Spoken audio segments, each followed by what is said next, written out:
ದೇವಸ್ಥಾನದಲ್ಲಿ ಗಂಟೆಗೆ ಏಕೆ ಹೊಡೆಯಬೇಕು? ಗಂಟೆ ಬಾರಿಸುವ ಹಿಂದಿನ ರಹಸ್ಯ. ನಮಸ್ಕಾರ ಸ್ನೇಹಿತರೆ, ನಮ್ಮ ಶಿವಲೋಕ ಚಾನಲ್ಗೆ ಸ್ವಾಗತ.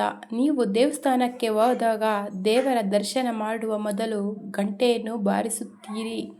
ಆದರೆ ಎಂದಾದರೂ ಯೋಚಿಸಿದ್ದೀರಾ, ದೇವಸ್ಥಾನದಲ್ಲಿ ಗಂಟೆಯನ್ನು ಏಕೆ ಬಾರಿಸುತ್ತಾರೆ? ಇದು ಕೇವಲ ಸಂಪ್ರದಾಯವೇ ಅಥವಾ ಇದರ ಹಿಂದೆ ಯಾವುದಾದರೂ ಆಧ್ಯಾತ್ಮಿಕ ಅರ್ಥ ಇದೆಯೇ? ಹಿಂದೂ ಸಂಪ್ರದಾಯದ ಪ್ರಕಾರ ದೇವಸ್ಥಾನದ ಗಂಟೆಯ ನಾದವು ಮನಸ್ಸನ್ನು ಏಕಾಗ್ರಗೊಳಿಸಲು ಸಹಾಯ ಮಾಡುತ್ತದೆ ಎಂದು ನಂಬಲಾಗುತ್ತದೆ.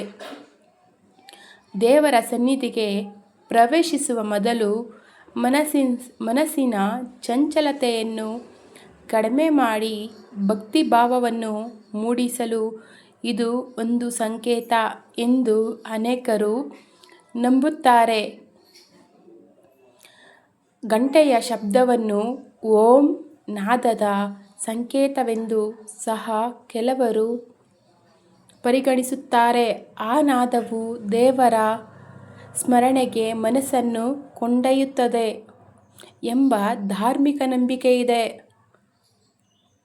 ಇನ್ನೊಂದು ಸಂಪ್ರದಾಯದ ನಂಬಿಕೆಯ ಪ್ರಕಾರ ಗಂಟೆಯ ನಾದದಿಂದ ನಕಾರಾತ್ಮಕ ಚಿಂತನೆಗಳು ದೂರವಾಗಿ ಸಕಾರಾತ್ಮಕ ಭಾವನೆ ಮೂಡುತ್ತದೆ ಎಂದು ಹೇಳಲಾಗುತ್ತದೆ.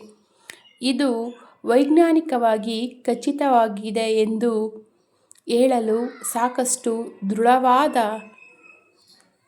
ಸಾಕ್ಷ್ಯಗಳಿಲ್ಲ. ಆದರೆ ಅನೇಕ ಭಕ್ತರು ಧಾರ್ಮಿಕ ನಂಬಿಕೆಯ ಭಾಗವಾಗಿದೆ. ಅದಕ್ಕಾಗಿ ದೇವಸ್ಥಾನಕ್ಕೆ ಹೋದಾಗ ಗಂಟೆಯನ್ನು ಭಕ್ತಿಯಿಂದ ಬಾರಿಸಿ ಮನಸ್ಸನ್ನು ಶಾಂತಗೊಳಿಸಿ ದೇವರ ಕೃಪೆಗೆ ಪಾತ್ರರಾಗಿ ದೇವರ ದರ್ಶನ ಮಾಡುವುದು ಮುಖ್ಯ ಎಂದು ಸಂಪ್ರದಾಯ ಹೇಳುತ್ತದೆ.